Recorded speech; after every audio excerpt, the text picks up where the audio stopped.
Is this the first time we've had you in the man cave? I am excited to be here. Because you get to be around the nerds. No, seriously. Obviously, I watch you quite a bit. I'm always texting Fritzy. He introduced himself to me. How about that? We're very professional around here. Yeah, okay. How many times do you think Fritzy's called you over the years?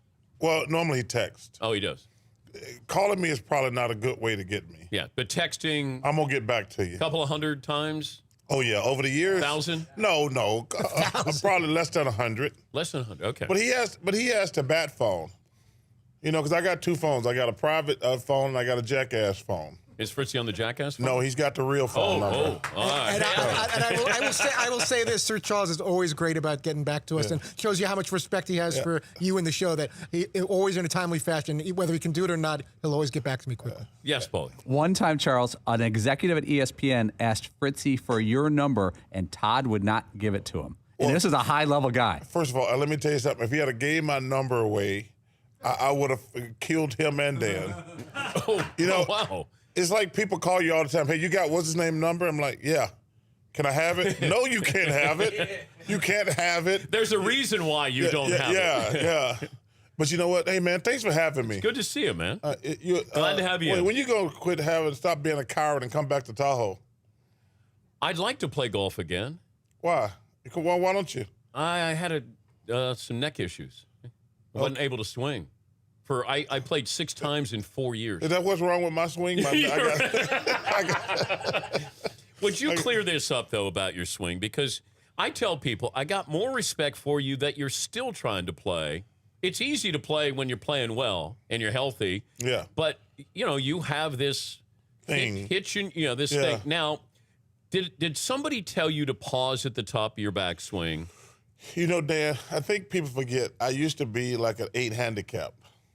So I started trying to get better. So I taking all these lessons from all these. I broke 80 all the time, America, before I developed this thing. Let me say this firsthand. We played in Dayton, Ohio. Yes. You shot a 79, and I shot an 80 or 81. Charles beat me fair and square, and you had great touch. You played well. There was no hitch to your swing. There was no nothing. You played very good golf that day. So I started taking all these lessons, and they're like, the only thing, you need to pause. He said, when you slow the pros down, they have a slight little pause at the top. And I'm like, okay. And I started working on that. And now I can't get rid of it. And it drives me, it don't drive me that crazy. I mean, there's worse things in life than sucking at golf. I mean, as long as I get to drink and smoke a couple cigars, I'm good. Yeah, but you were good. I was. But that was a long time ago, Dan. I know, but you got to that point where now you can get better. You maybe get down and shoot a 75, which is pretty cool. Yeah, I know, but I should have been happy breaking 80. Yes, you should have. because back in the day, it was going to be between 78 and 83, 84, 85. I was never going to shoot worse than that. And I didn't understand the theory of life where you can only be good at one thing. And my one thing was basketball. And then I tried to get good at golf, and then God punished me. And now, you can only be good at one thing in life. Did you play Jordan for money at all? Oh, you used to play for him all the time. Why would you play golf if you don't play it for money? Well, Mike won't play unless it's for money, right? No question. But how much? Now, how many strokes did you get, first of all? Because Jordan is, what, a 4? Back when I was a good player, I think I only got like a couple of sides. Okay, so you get 2 aside, and he's a 4, and you're and when I could play, it was pretty much even. But I tell you what, I've never been under more pressure. And I apologize to Michael for saying this. So we'd be playing golf with certain people, and we'd be playing a couple $100 a hole, nothing but, and then he'd be playing some guy for like $100,000. He's like, Charles, pick that up. I'm like, just put this for $200. He's like, pick that up, Charles. Get out of my way. You're in my line. I said, well, how much is that putt for? He's like, $300,000. I said, let me get out of your line. Hey, you like, seriously, it was crazy, man. They were paying for like hundreds of thousands of dollars. It was crazy. But does he have to have that much? I mean, he's so competitive that if you're playing for a couple of hundred, that's chump change, we call it in the hood. Yeah. I never understood why they were playing for that much. I mean, because, like, And first of all, let's be realistic. He got so much money, a couple $100,000 ain't a lot to him. But even if you're playing blackjack or whatever you're doing, it feels like, hey, we're only going to be playing for 10 grand a hand. Yeah. Well, that's not enough. I think I developed that problem a few years ago where when I went to Vegas, I won $1 million. I probably won $1 million 5 times, but I probably lost $1 million 25 times. So I developed this I developed this thing where I had to win $1 million. So I quit gambling for like 2 years, and I was talking to my close friends. I said, man, I sure miss gambling. They said, well, you should gamble. You just shouldn't be an idiot. And I said, and my friends have carte blanche to tell me in it honestly, because the key to being successful, you have to have a good people around you. And my friend says, dude, you're just an idiot when you gamble. Like, you'll be up $600,000, and we're like, Charles, quit. Let's go have fun. And you're like, no, I got to get to $1 million. And then you lose that 600, and then you lose your credit. So they said, so now when I go gamble, I just go to have fun. We'll have more with Charles Barkley coming up next hour, and we'll try to make room for more of your phone calls as well. Got our poll question, 877-3DP-SHOW, our Twitter handle at DP Show. More with Charles Barkley right after this on the Dan Patrick Show. Hall of Famer, Turner Sports, NBA, and NCAA analyst. 4 games tonight, 4 games tomorrow. More with Sir Charles coming up in a moment. Here's some hard games tonight. Why? That Michigan game, I got no idea who. Like, that's the beauty of this tournament. Like, I got an idea maybe in the other game, but the Michigan game, I've been studying that game since Sunday, and I got no idea who's going to win. Well, it's I think Michigan is a 1-point underdog, so it's a toss-up. But trying to figure out Michigan, they've been on this mission here. They played well. Oh, stop it. They have. They played well at the end of the year. They won the Big Ten tournament, so they've been on a little bit more of a roll. They weren't a great team during the regular season. Yeah, but I'm sick of people talking about, first of all, I think that coach is terrific. John Beeline. He's terrific. Yeah. And the point guard, Walden Jr., is terrific.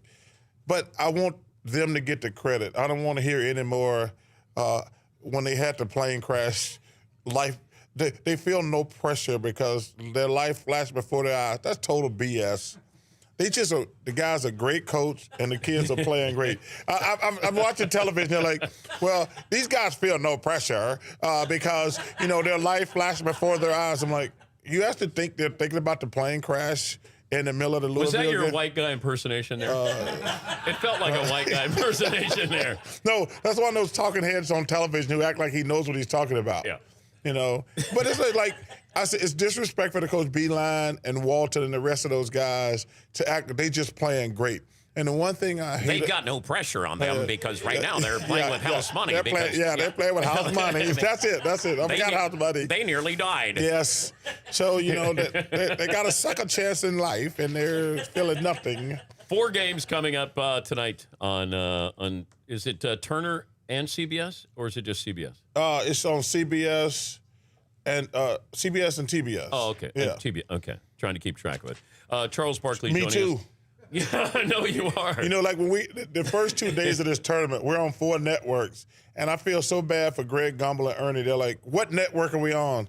And they're like, dude, and I never worry. Like, dude, it doesn't matter if you get one wrong. You got 4 games going on the time if you screw up every now and then, but Greg and Ernie are so great. That's too relaxed. Nobody cares if you say, hey, we're on TBS. No, we're on TNT. I mean, no, it doesn't matter. How many scholarships did you have coming out of high school? Very few, because I think people who know my story knew I grew from 5'10" to 6'5" in 1 year. Because I didn't get any offers until I was a senior. Because between my junior year and senior year, I grew from 5'10" to 6'5". And then, because most of the offers are already off the table. And I was going to go. I made the best decision ever going to Auburn. Where else were you going to go? What school lost out? Well, my first choice, obviously I'm very close to my mother and grandmother. My first choice was UAB, Gene Bartow. Because Birmingham is only like 20 minutes from my house. Oh, wow. But they made it to the Sweet 16 and had everybody coming back. And that's the reason why you didn't go to UAB? Yes. Wow. And isn't that crazy? It is. Your life may have changed. But it was a great different. But I'll tell you, man, and everybody said this, once you go to Auburn, it's like you, and we have an inferiority complex because the greatest football coach in history is over in Tuscaloosa. Yeah. And so we have an inferiority complex against Alabama because I think Nick Saban's the greatest college football coach ever, in my opinion. But Auburn is the greatest school because once you go there, you're part of a family, a fraternity. And even when I go back now, it's just the most amazing thing. When I travel the country, travel the world, we say War Eagle to each other. It's pretty special. But don't you say it after everything? No. Yeah, I mean, Paulie, we were down at Auburn when Cam Newton was coming back to play in a game against Georgia. Mm-hmm. And somebody says, hey, can I get a beer, War Eagle? Like, it was like everything. It's like I love you. Is that what it is? That's what War Eagle's like. I love. No, and I mean, every college is different, but I think it just means so much. Like Auburn's like a family, to be honest with you. So you almost went to UAB. Yeah. Wow. And then you go to Gene Bartow was great, but I got lucky because I made the best decision going to Auburn. It's the greatest decision I've ever made in my life. We were talking about this during the commercial break. How many times you hosted Saturday Night Live? 3. Okay. And so who was the musical group all 3 times? Do you remember? Nirvana was one. Was one. Alicia Keys was one. And I can't remember the third, but I'll tell you this funny story about Nirvana. If you ever been to Saturday Night Live, the dressing rooms are like less than 5, like probably 3 feet apart. Like as far as you can open your arms, that's how close the dressing rooms are. And I didn't know anything about Nirvana. First of all, they were fantastic. All the guys were nice, and I think Courtney was there also. But so I had people coming in and out, my friends, so I kept my dressing room open. Every time those guys from Nirvana opened their door, I got like a contact high. It was like one of those big mushroom clouds came. Like I was scared to go to the airport because I didn't want to sit out. Like, thank God I'm just driving. No, I do not go near the airport. But every time they opened up first of all, they were really nice. Did they know who you were? I don't know. I don't think. Kurt Cobain doesn't strike me as somebody who would have known who you are. Dave Grohl was not a big sports fan. But they were great. They were really nice. But every time they opened that door, that big mushroom cloud, and I'm not a pot guy. I've only smoked pot like 5 times in my life, and all it did was make me want to eat potato chips. Did you smoke in college? I did not. I smoked in the pros. I got a couple of teammates like, dude, try this. I'm like, all right, let me try it. And I didn't get no peace. I didn't make me. All I wanted was potato chips. But you would eat those anyway. No, but I'm telling you, pot gave me the munchies. Do you understand these guys who would smoke at halftime or prior to a game?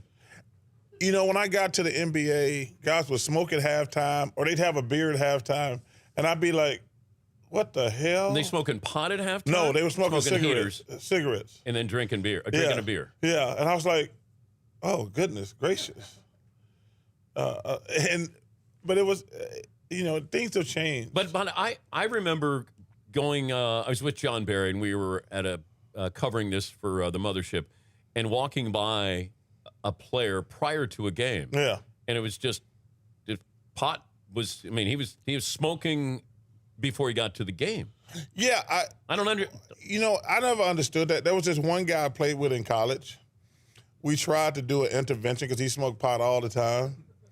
And he was one of the best shooters I've ever played with in my life. So, coaches, you're kind of narrowing it down to who this guy is. No, you wouldn't know him. He never played in the NBA, but he was a wonderful person. But he smoked pot relentlessly. And coach says, I want you guys to do an intervention. We're like, okay. So the guy says, okay, I'll start smoking pot. Guy couldn't make a shot. So we go back to the coach. We said, Coach, we need him to start smoking pot again. This guy could not make a shot off a pot. It was hilarious. The guys, I'm not even exaggerating there. The guy was one of the best shooters I've ever seen in my life. But when he stopped smoking pot, we went back to the coach. The coach came to us and stopped to get him to smoke pot. We're like, Coach, he needs pot. This guy cannot make a shot without pot. It was hilarious. Maybe the Knicks need to smoke pot. I don't even think pot could help them. We have a poll question. Okay. McLevin, you want to give Charles the poll question? Whose career would you want? Christian Laettner, great in college, okay in the pros, or Manu Ginobili? Okay, now don't answer it yet. This is called a tease in the business. Okay. All right, so would you rather have Christian Laettner's basketball career or Manu Ginobili's basketball career? Okay?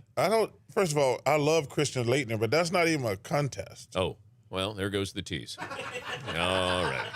That's not even a contest, Dan. Okay, all right. So, stupid question. Better yet, when we come back, we'll see if Charles and Lonzo Ball and his dad, everybody's playing nice here. LeVar Ball. Now, that's a tease. Okay, Dan. I'll wait till we come back. Okay. We'll talk to Charles about his new best friend who he wants to play one-on-one, LeVar Ball. Coming up on 16 after the hour, this is the Dan Patrick Show. That was an awkward moment there during I like that, though. the live look-in. What year was it that you stole something out of Barkley's Mercedes, McLevin? I want to say 88. It could have been. Yeah. We lived. Charles lived near me in Lower Merion, Pennsylvania. And you went to the driving range. Charles was at the driving range. Yeah. You remember City Line driving range? Oh, yeah. Yeah, Charles was there often, and I walked by and I was a huge fan. And I don't steal anything. I've never stolen anything in my life. That was the only one, and I'm so sorry. Sure. Yeah, Sure. okay. Didn't you steal something out of Michael Jordan's car? Hey, let me tell you something. Kobe Bryant's car? That's why a lot of people in prison, you don't just steal one time. You steal until you get caught. Nobody steals one time and gets away with it and stops stealing. That's why all these people in prison. But Charles, you had the guy who stole Tom Brady's jersey in the previous Super Bowl when they beat Seattle and then doubles down to steal his jersey in Houston. Well, because that's my point. Yeah. First of all, why did they make a big deal out of the first time he stole the jersey? I don't know what happened with Brady, that he didn't know that it was there, that it was gone. But he knew that jersey was gone immediately, right away. Yeah. And that was different. But I don't know where Brady goes. And see, that's my point, though. That ain't the first time he stole anything. Mm-hmm. He didn't stop then. My man has been, they say he stole Von Miller's too, I think. Oh, yeah, he stole his So helmet. you keep stealing until you get caught. All right, so the poll question you don't like at all, you would take Manu Ginobili's career over Christian Laettner. Well, Christian Laettner is arguably one of the 5 to 10 greatest college basketball players ever. I mean, what he did at Duke, it's just amazing. But Ginobili, number one, you got to factor in he's won all the championship with the Spurs, and his leading Argentina to the gold medal a couple times. You have to factor that in. But Laettner's one of the great, Ginobili is he's a good player on great teams. Yes. Laettner is one of the great college players of all time. Yes, he is. Like I'm saying, I think Christian Laettner should be, if he's not already, in the Hall of Fame. He's in the college basketball, but not the basketball Hall of Fame. And actually, the only problem he had in the pros, he really doesn't have a position. A lot of guys what I think people don't understand, there are a lot of guys who are great college players, but don't have a position. Christian is like a 3-4 combo. He's not really quick enough to play the 3, and he's not big and powerful enough to play the 4 position. He'd actually be great in today's game when all these guys are shooting threes. But first of all, I love Christian. He was great on the Dream Team. Did you guys haze him? A little bit. You got to haze people. I'm a big believer. When I say hazing, I don't mean some of the stuff I see out these crazy high school kids and stuff. Like, even back in the day, Dr. J and Moses Malone, they had me. You walked to the airport with 12 bags on your neck. Andrew Toney had to take him warm milk. Like I had to take them guys newspapers first thing in the morning, like 7 o'clock. I'm like, dude, I'm not up at 7. Well, you're up now. They were great. This is your rookie season? This is my rookie season. I had to take them newspaper like 7 o'clock in the morning. I had to get out of bed to take them guys newspaper. It really pissed me off. You weren't there with the fight between Bird and Dr. J. I was. Oh, you were. And I really, to this day, I won't ever forgive the NBA for fining me because they fined me because they said I was holding Larry Bird so Dr. J could hit him. Oh, that's right. Which was, I was trying to break the fight up. But it looks like you got Bird and you're holding him. I'm trying to. I thought somebody had Doc. I didn't know Doc was punching Bird when I was holding him.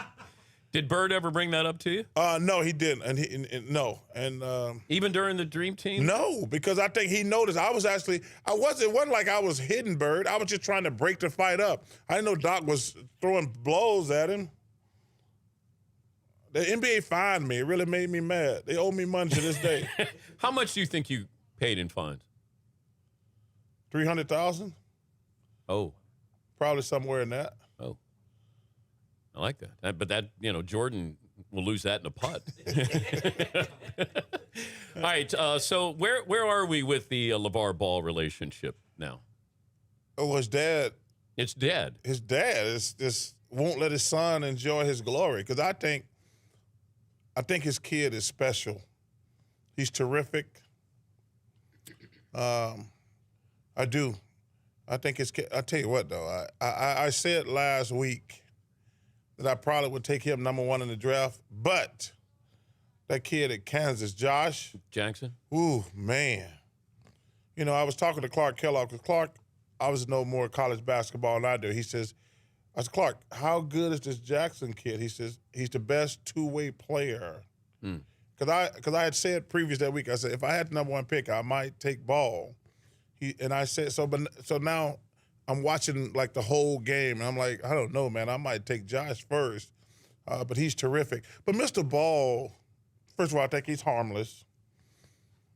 If he had a Charles Barkley mentality, maybe he would have averaged 10 points a game at Washington State instead of that whole 2.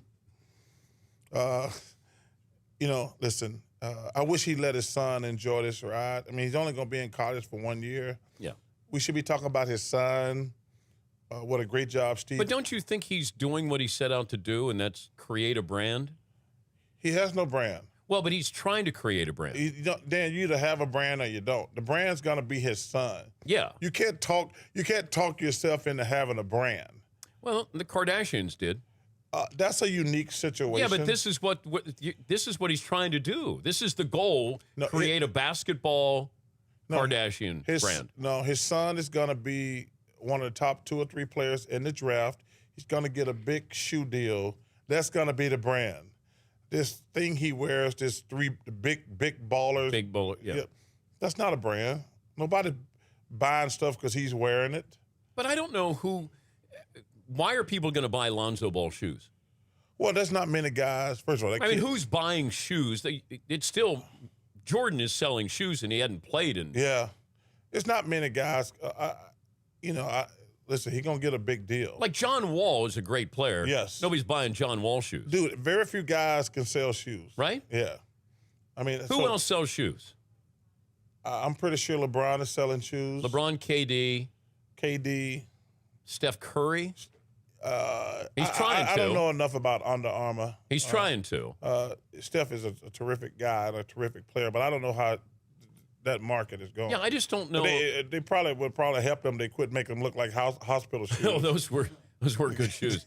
Those were like orthotics or something. But I will tell people this: if you want to be, and obviously I'm biased, I think Under Armour is a terrific company. Kevin's done a fabulous job. But if you go back and look at history, the guys who had the most success selling shoes and branding is Nike. Yeah. I would recommend any player, and like I say, Under Armour is a terrific company. I wish them nothing but the best. Kevin has done an amazing job. But if you actually look at from a business standpoint, nobody has done shoes better than Nike. And I've been with the NBA for 30 years.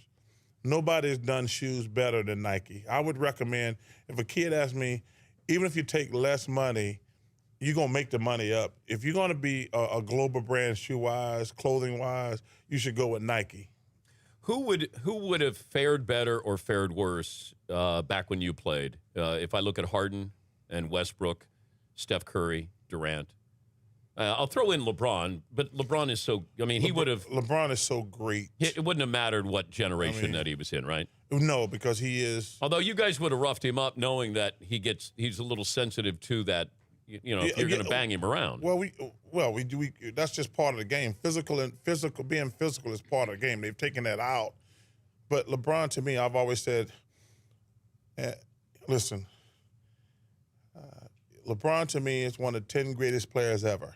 And people say that I said LeBron was not one of the greatest ever. First of all, not even close to being true. What I said was, my top 5 is never going to change. Michael, Oscar, Kareem, Bill Russell, and Wilt. Nobody ever going to get in my top 5.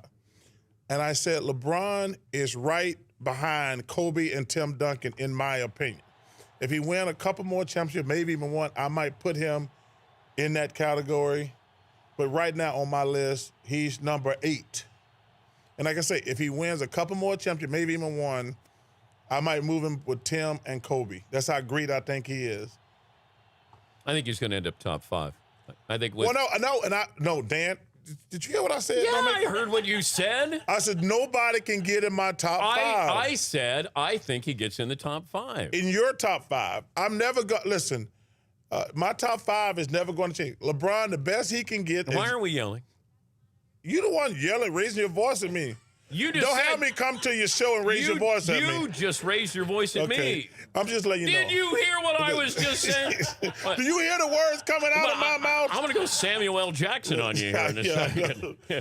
So LeBron, as great as he is, nobody can get in my top 5. He can surpass Tim Duncan and Kobe on my. He can get to 6. All right. How would you guys have roughed up Steph Curry? Yes. We would have beat him up. What about Kevin Durant?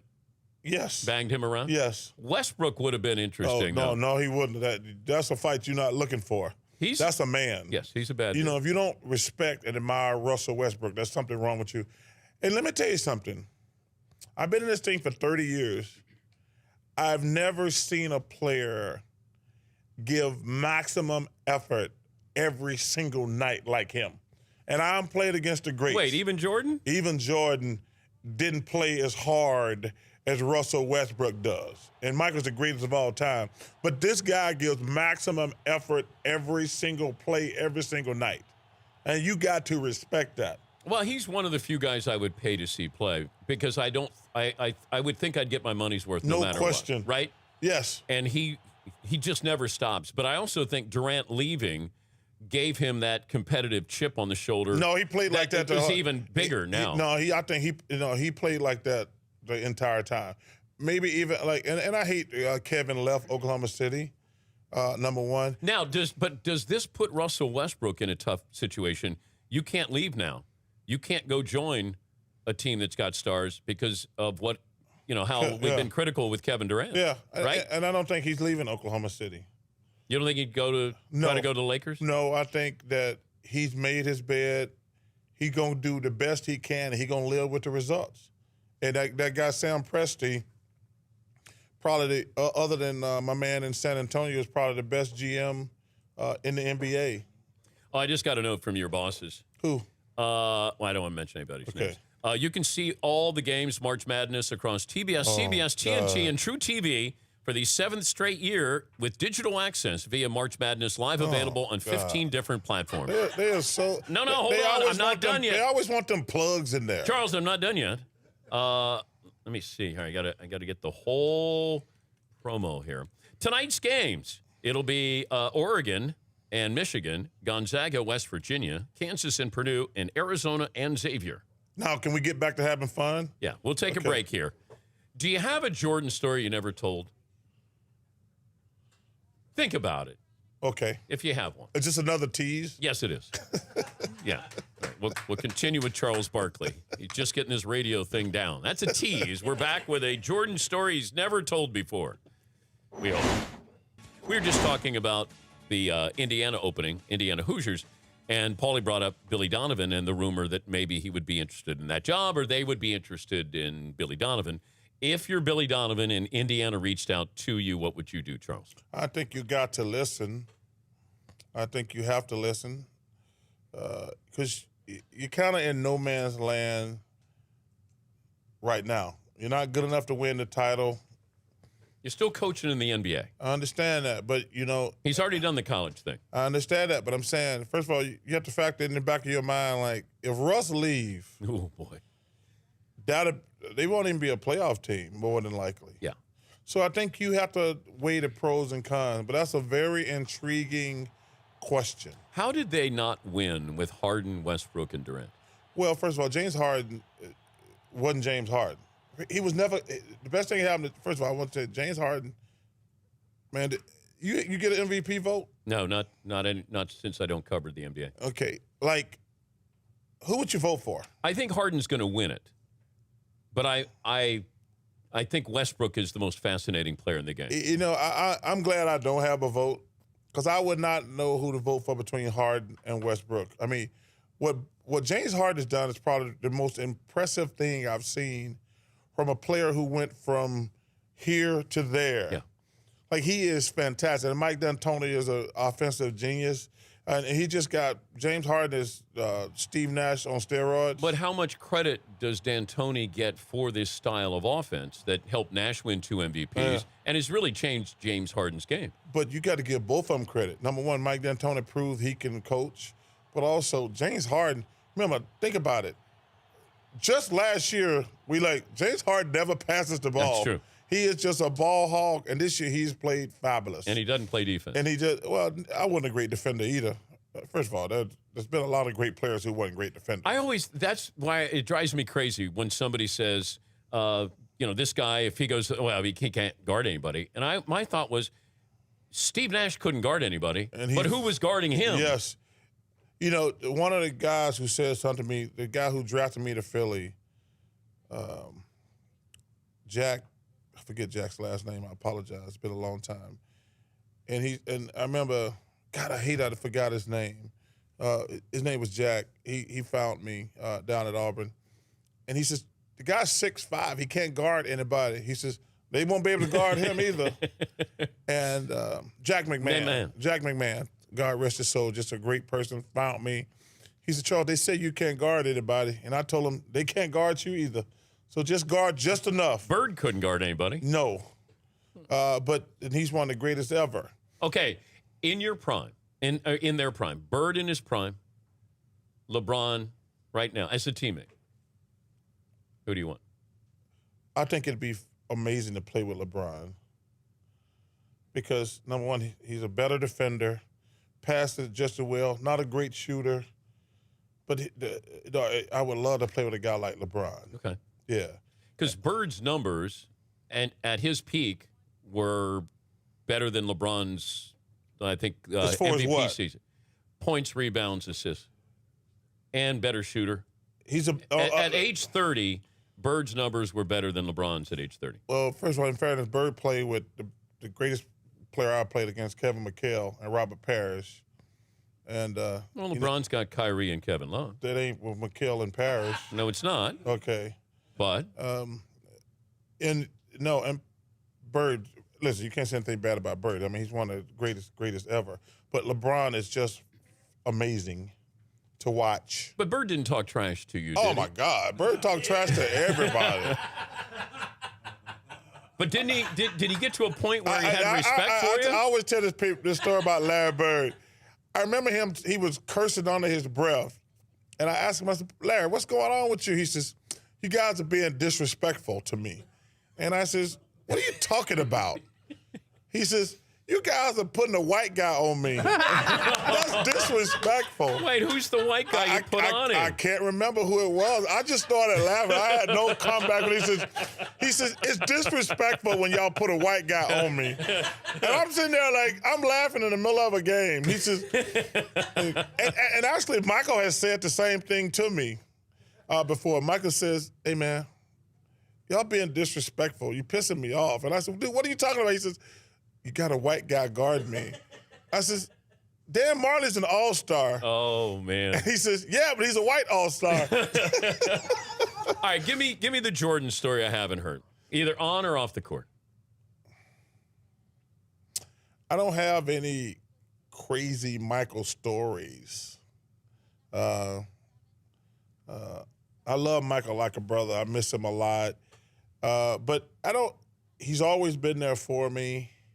Are you stalling right now, or are you no, just I'm trying to figure think. out if you're going to?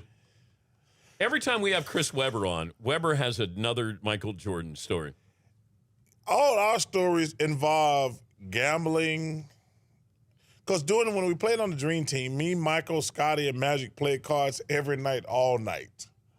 I mean, we played cards every night, all night. How much money? Oh, it'd be $20,000, $30,000 on the table. Did you have to pay up Sometimes. right then? Yeah, you have to pay up. That's the best way to remain friends. Pay debt. Who lost the most? I don't think it fluctuates. It fluctuated, but it was awesome. You know, it was really awesome. Just sitting around with those guys, because the Dream Team, man, it was so amazing, and we didn't know how big it was till it was over. Yeah. And now, all these years later, it was just phenomenal to play with those guys. You averaged the most on the Dream Team, didn't you? Yes. Yeah. Did you consider yourself the best player on that team? You know what's interesting about that, Dan? Chuck Daly said to me one time, he said, Charles, I want to talk to you after practice. I'm like, what I do now? And he says, I just want to tell you something. He says, I've been coaching the NBA a long time, and you're the second best basketball player I've seen. And I says, wait, there's somebody better than me? He says, Michael Jordan. I said, Michael Jordan just got help. But I tell people that's the greatest compliment I've ever gotten in my life. He says, I get a chance to watch But he said that same thing to Bird, too, after practice. No. You know, Dan. Are you better than Bird? Am I better than Bird? Oh, man, that's a great question. I'm a better rebounder. I'm probably a better defender. He's a better shooter, obviously. You know, a lot of people talk about who's better. But you have to have that mentality. No, you know. I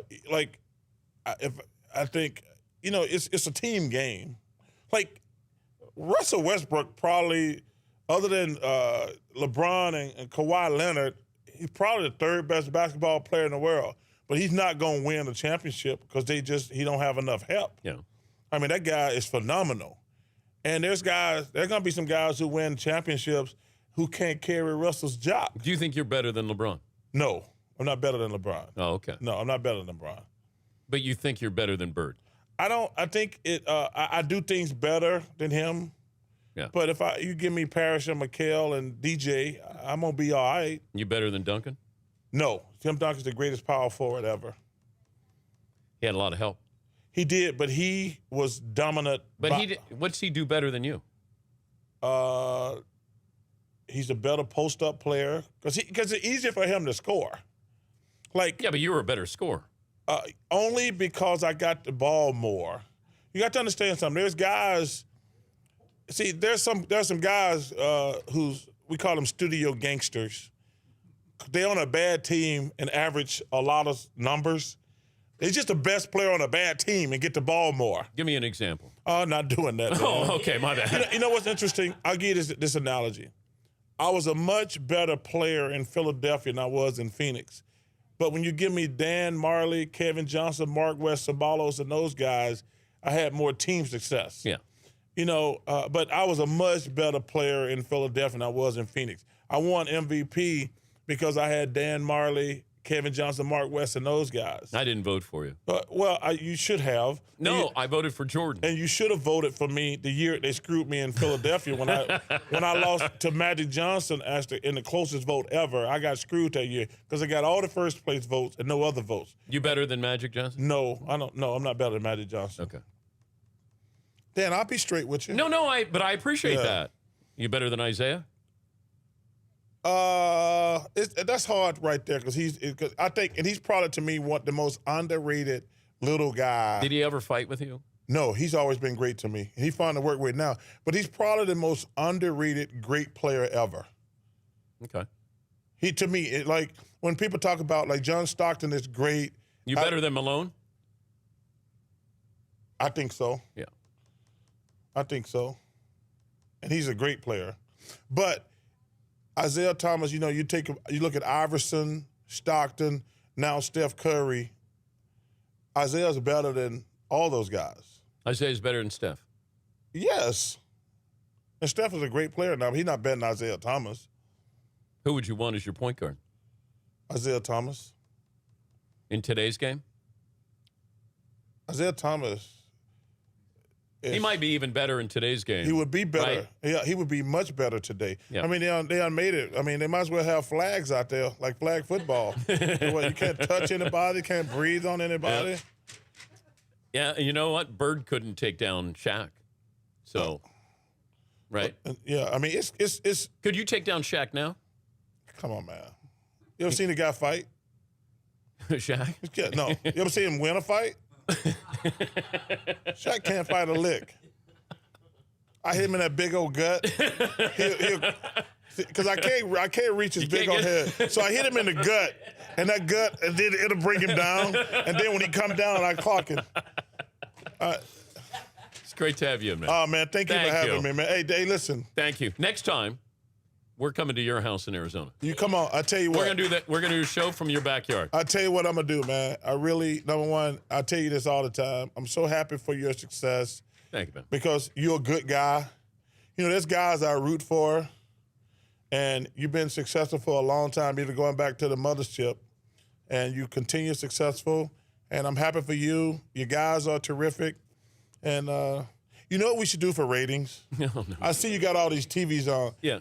Like, if I get a disease and I'm going to die, how about I get Skip Bayless in here and I kill him live on national television? I like it. Yeah. I like pay-per-view. Yeah. No, just get him in here. Okay. Because, and then, and only when I know I'm going to die. Fritzy, can we set this up? Yeah. I don't see why not. But just let us know in advance. Because I just want to get Skip Bayless in a room one time and just beat him like a dog. Okay, so you'd kill him. Yes. Okay. Only if I knew I was going to. Only if you were going to die. Yeah. Now, if I'm going to live, I don't want to be in prison because, as Mahorn say, they would love you in prison. Charles Barkley and the coverage on TBS, TNT, CBS. Yeah, CBS and TBS, I think, are the last two standing. Tonight. Yes. With more from Charles. The Dan Patrick Show, weekday mornings on Audience.